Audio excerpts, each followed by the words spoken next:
రాంబాబు గారు ఎలా ఉంది? రే మంచి నీళ్ళు కూడా ఇవ్వద్దు. నేను వెళ్ళి వీడి చెల్లెలు పెళ్లి బండారం బయట పెట్టి వస్తాను.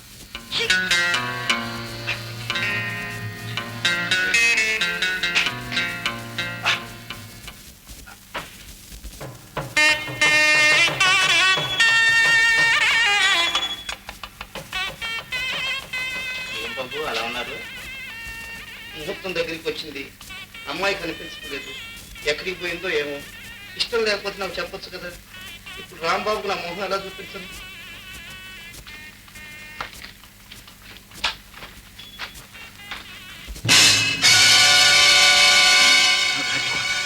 తప్పించుకున్నాకంటే ముందే వచ్చేసావు ఇక్కడికి. ఓ మామగారా, ఏమిటి ఆలస్యంగా వచ్చారు? రండి రండి. ఏం చెప్పగలడు? ఏమైంది? సావిత్రి కనిపించడం లేదు. ఎక్కడికి వెళ్ళి ఉంటుందబ్బా? నాకేదో భయంగా ఉంది. ఆవిడే వస్తుంది. మరి నీ పెళ్లి ఆవిడ వచ్చిన తర్వాత చేసుకోవచ్చు.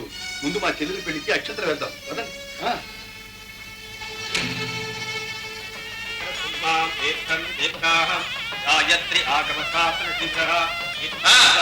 కనివ్వండి కనివ్వండి.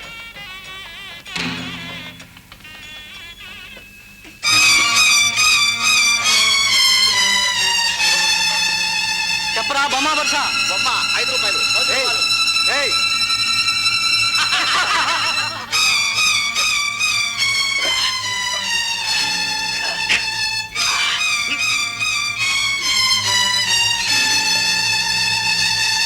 ఇప్పుడు చెప్పరా బొమ్మ వర్ష.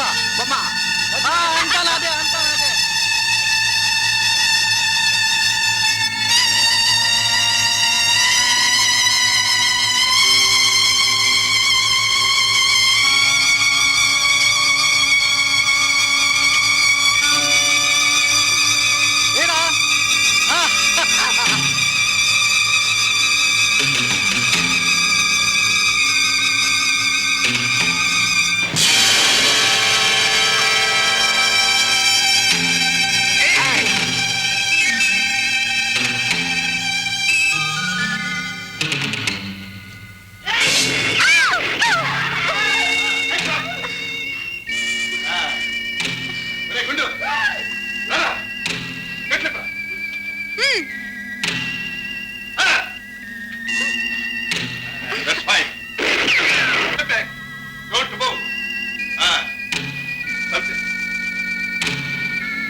ఆడక్కర్లా ఆడద్దాలు నువ్వే కట్టు. అసలు చేసేదంతా ఈయనే, ఈ మొహానికి కళ్ళజోడు కూడా.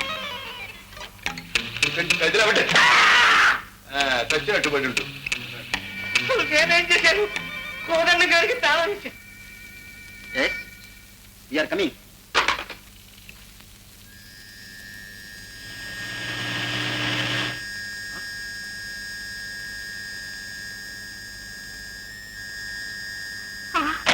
ఏమిటమ్మా దారి కట్టగా నిలబడ్డావు? చచ్చిపోవాలందా? ఒరే కొండ, నీకోసం కూడు నీళ్లు మాని ఎన్ని గుళ్ళు తిరిగానరా. ఏమిటాక చూస్తా, నన్నే మర్చిపోయావా? మీ అమ్మరా? అమ్మా నువ్వా? గుర్తుపట్టలేకపోయానమ్మా. ఎంత చిక్కిపోయావు. పదమ్మా వెళ్దాం. ఇదిగో మా అమ్మని కారులో ఎక్కించు. పదమ్మా.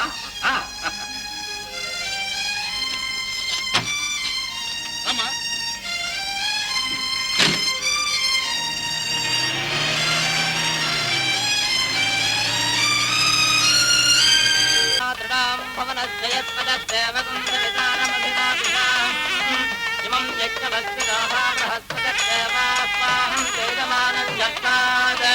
సర్వమంగళమాంగళ్యే శివే సర్వార్థసాధకే శరణ్యే త్ర్యంబకే దేవి నారాయణి నమోస్తుతే. మాంగళ్యం తంతునానేన మమ జీవన హేతునా కంఠే బధ్నామి సుభగే త్వం జీవనరదాం శతాం. ఏమిటిది? తాళి. ఎవరు కట్టింది? ఆమె భర్త. అంటే ఇదివరకే పెళ్ళైందా? ఓ అయ్యింది. ఏ నువ్వు రెండో పెళ్లి చేసుకోగలేందే, ఆమె రెండో పెళ్లి చేసుకుంటే తప్ప. రెండో పెళ్లి పెళ్లి కొడుకు, రెండో పెళ్లి పెళ్లి మోసం. నువ్వేదో పెద్ద మనిషి అనుకున్నా. నువ్వు మాత్రమే తక్కువ తిన్నావా? అగ్ని సాక్షిగా ఆమె మెళ్ళలో తాడిగట్టి ఎవడో స్వార్థపరుడు చెప్పిన మాటలు నమ్మి ఆమెను వదిలి వెళ్ళిపోతే ఆమె బ్రతుకు ఏమవుతుందనుకున్నా? చెప్పేవాడికి బుద్ధి లేకపోతే వినేవాడికి నీకైనా ఉండక్కర్లా బుద్ధి. చెప్పుడు మాటలు కాదు, ఆమె చీరలు లేనిదని నిరూపించడానికి నా దగ్గర నిదర్శనాలు ఉన్నాయి. ఏమిటి? ఫోటోలు ఉన్నాయి.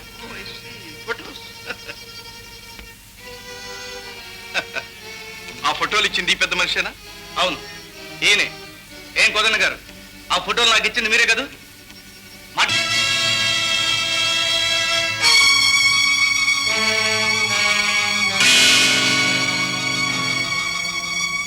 ఇన్స్పెక్టర్ గారు, ఈ అరెస్ట్ చేయండి.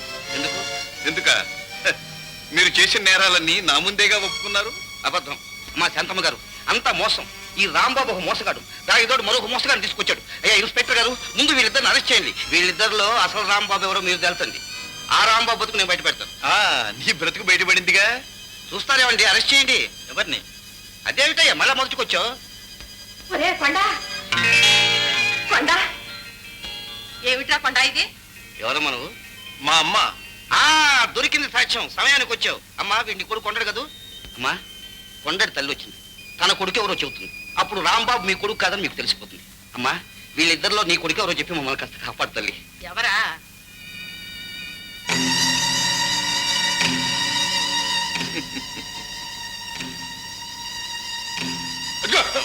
అదే వద్దు, వాడు చూడొద్దు. నేనేం తప్పు చేయలేదమ్మా. వీడు మా కొండడు. నేనే. మరి ఆయన ఎవరు? నేనా?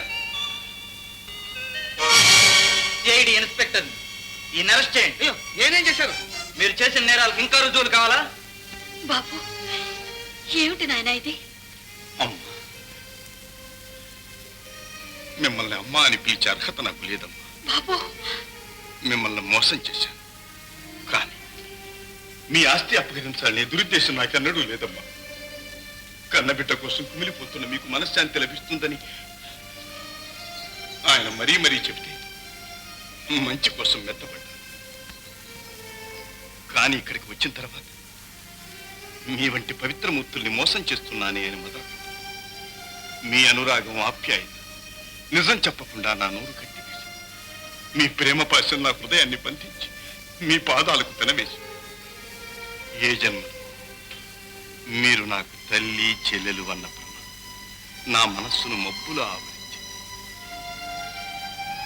నేను చేసింది నేరమే. మీరే శిక్షైనా విధించండి, అనుభవిస్తాను. సీతమ్మ అన్నయ్య, అమ్మ ఈ జన్మకు ఆ ఒక్క పిలుపు చాలు. వచ్చే జన్మలో నేను నిన్ను నా చెల్లెలిగా పుట్టించాలి ఆ భగవంతుడిని ప్రార్థిస్తాను. సెలవిప్పించండమ్మా. బాబు ఎక్కడికి వెళ్తావు నాయన? మీరు నన్ను క్షమించాలంటే మా అమ్మని తీసుకుని వెళ్ళిపోతానమ్మా. అమ్మా, నీ బిడ్డ నాకు స్వంత బిడ్డ కన్నా ఎక్కువ. తన స్పర్శతో ఈ శవానికి చైతన్యం కలిగించాడు. తన అనురాగంతో ఈ తల్లికి ప్రాణం పోశాడు. ఎండిపోయిన ఈ అడవిని నందనవనం చేశాడు. విడిపోయిన భార్యాభర్తలను కలిపి నా కూతురు కాపురం నిలబెట్టాడు. వీటిని నేను ఎలా వదులుకోను? అక్క, నీ బిడ్డ నన్ను కూడా అమ్మా అని పిలవడానికి అనుమతించలేవా? అమ్మా, ఆ మాట నేనే మిమ్మల్ని అడగాలి. అసలు వాడు నా బిడ్డ కాదు, మీ బిడ్డే. అవునరా, ఈ రహస్యం నీకు కూడా చెప్పకుండా దాచాను. నీ పసితనంలో నీ మెడలో నగల కోసం మీ నాన్న నిన్ను ఎత్తుకొచ్చారు. బిడ్డలు లేని గొడ్రాలిని ఆశపడి పెంచుకున్నాను. చచ్చిపోయే ముందు చెప్పారు, నువ్వు ఫలానా వారి బిడ్డవని. పెంచిన ప్రేమ చంపుకోలేక ఈ సంగతి ఎవరికీ చెప్పకుండా దాచాను. అమ్మా, వాడిని వదిలి నేనుండలేదు. నీ పంచన కాస్త చోటు ఇవ్వండి. బిడ్డను చూసుకుంటూ ఏదో చాకరీ చేసుకుంటూ బ్రతుకుతాను. నువ్వు నా బిడ్డను కాపాడి నాకు ప్రసాదించిన ఇలవేలుపు. నువ్వు ఇక్కడే ఉండాలి. నిన్ను దేవతలా పూజిస్తాను. అమ్మా. బావా, మా చెల్లెలు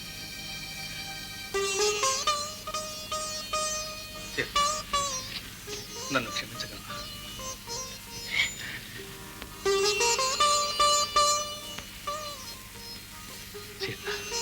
రాంబాబు గారు, మేము వెళ్ళొస్తాం. వదండి గారు, వదండి.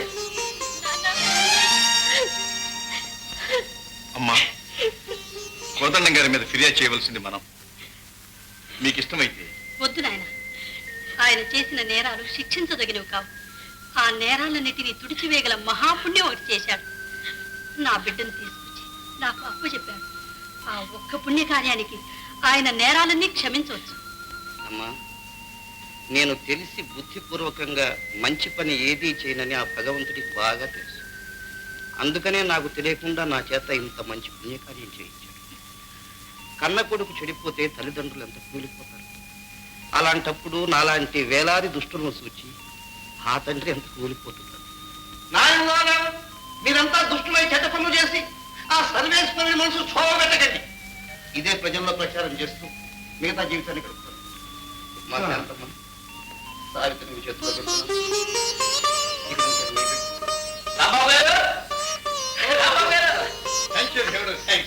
నువ్వు చేసిన సాయం ఎన్నటికీ మర్చిపో. ఏం చేసావురా? నువ్వు రౌడీని పెట్టి ఆయన తప్పిస్తానన్నావుగా. ఆ విషయం వెళ్ళి ఆయన చెవులో ఊదా. నేనే ఎదవను కాదు మామ. ఎట్టాగో నీ కూతురు నాకిచ్చి సావు. సావిత్రేమో ఆయన్ని ప్రేమిస్తూ ఉంది. పాపం బంగారం లాంటి బాబుని ఎందుకు చంపాలని ఆ పని చేశా. అప్పుడు నీ ఎత్తుకు ఆయన పై ఎత్తి వేసి నిన్ను చిత్తు చేశాడు. సరే, నువ్వు నాకు ఇవ్వాల్సిన 10,000 నా పేరు సావిత్రి చదివించు, లేకపోతే నా సంగతి తెలుసుగా. నీ ముక్కు చెవులు